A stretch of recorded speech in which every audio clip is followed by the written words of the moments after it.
इसके लिए तैयार नहीं हूँ। ऊपर से जब वो तुम्हें देखेगी तो 100 सवाल करेगी, क्या जवाब दूंगा? अरे इसमें कोई टेंशन वाली बात नहीं है। मेरे पास ना इस प्रॉब्लम का सोल्यूशन है, जिससे ना तुम्हें शादी करनी पड़ेगी और ना ही तुम्हारी माँ मेरे बारे में कुछ पूछेंगी। रीना की बात सुनकर नरेश सोच में डूब जाता है। वो सोचता है कि रीना खुले ख्यालों वाली लड़की है, कहीं माँ को सच बता ना दे। नरेश को सोच में डूबा देखकर रीना कहती है, अरे क्या हुआ, किस सोच में पड़ गए? डोंट वरी, जैसा तुम सोच रहे हो ना वैसे कुछ भी नहीं है। मेरे पास एक प्लान है। मैं कुछ समझ नहीं पा रहा हूँ, कैसा प्लान? मैं समझाती हूँ। हम ना एक कॉन्ट्रैक्ट मैरिज कर लेते हैं। फिलहाल मेरे पास जॉब नहीं है, तो तुम इस रूम का किराया दे देना जब तक तुम्हारी माँ यहाँ रहेंगी, सिर्फ तब तक। और तुम अपनी माँ से कह देना कि मैं तुम्हारी पत्नी हूँ, इससे वो मेरे यहाँ रहने पर कोई सवाल भी नहीं करेंगी। अरे बात तुम्हारी ठीक है, पर माँ से झूठ बोलना, ना ना बाबा, मैं ये रिस्क नहीं ले सकता। कोई और आइडिया दो ना तुम। देखो मंजूर हो तो बोलो, वरना सच बता दो, मुझे कोई प्रॉब्लम नहीं है।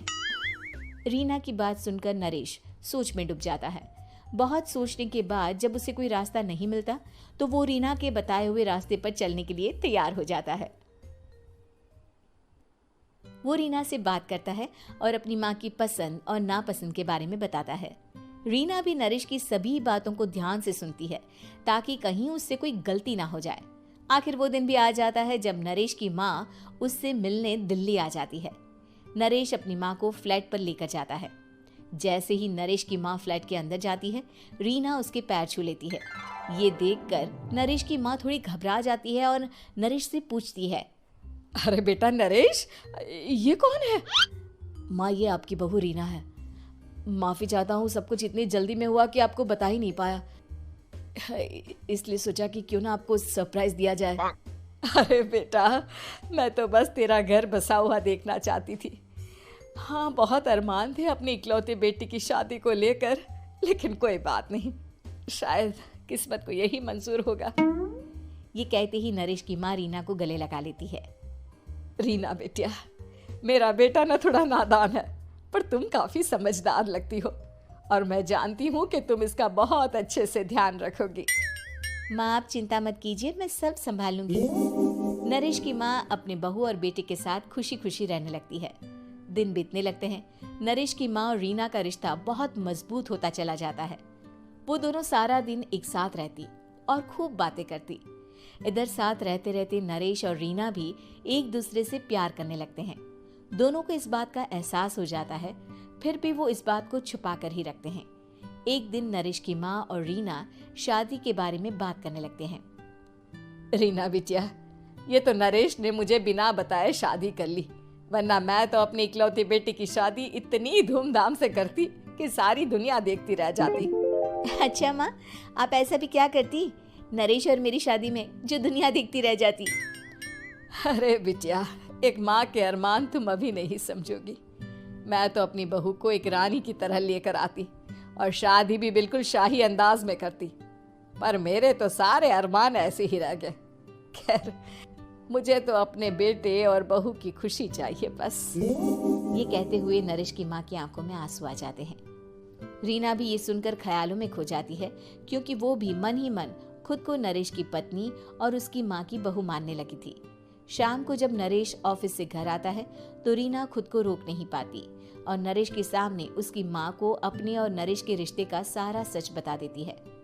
रीना की बात सुनकर नरेश की माँ दोनों से बहुत नाराज हो जाती है और घर वापस जाने की बात करने लगती है। तुम दोनों ने मुझसे सच छुपाकर बहुत ठेस पहुंचाई है मुझे। अब तुम लोगों के साथ नहीं रहना चाहती मैं, कल ही वापस चली जाऊंगी अपने घर। माँ मुझे माफ कर दो, ये सब मैंने रीना के कहने पर ही किया है, वरना मैं भी आपको कभी ठेस पहुंचाने के बारे में सोच भी नहीं सकता। हाँ माँ, हमने ये सिर्फ आपका दिल रखने के लिए किया, प्लीज हम दोनों को माफ कर दीजिए। तुम दोनों ने मेरे अरमानों के साथ खिलवाड़ किया है और वैसे भी मुझे अपने बेटे के लिए एक अच्छी लड़की ढूंढनी है, इसलिए मेरा यहाँ से जाना ही बेहतर होगा। माँ की ये बात सुनकर रीना खुद को रोक नहीं पाती। माँ, क्या मैं आपके घर की बहू बनने लायक नहीं हूँ? रीना की बात सुनकर नरेश हैरान रह जाता है। नरेश की माँ भी कुछ समझ नहीं पाती। मैं कुछ समझी नहीं, आखिर तुम कहना क्या चाहती हो? माँ, मैं वो नरेश से बहुत प्यार करती हूँ और साथ ही साथ मैं आपको भी अपनी माँ मान बैठी हूँ। आज जब आपकी बातें सुनी तो खुद को रोक नहीं पाई, इसलिए सारा सच आपको बता दिया। रीना की बात सुनकर नरेश की माँ की आंखों में आंसू आ जाते हैं और वो अपने बेटे नरेश और रीना को गले लगा लेती है।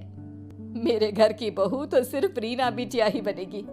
मैं आज ही तुम दोनों की शादी की तारीख निकलवा दूंगी, बस एक बार तुम्हारे घर वाले मान जाए। उसी दिन रीना के माता पिता भी उनके फ्लैट पर आ जाते हैं। दोनों परिवार आपस में बैठकर बातें करते हैं और शादी के लिए राजी हो जाते हैं। रीना भी कॉन्ट्रैक्ट फाड़ देती है और कहती है, सही मायने में मैं अब बहू बनूंगी, अब तक तो सिर्फ कॉन्ट्रैक्ट वाली बहू थी।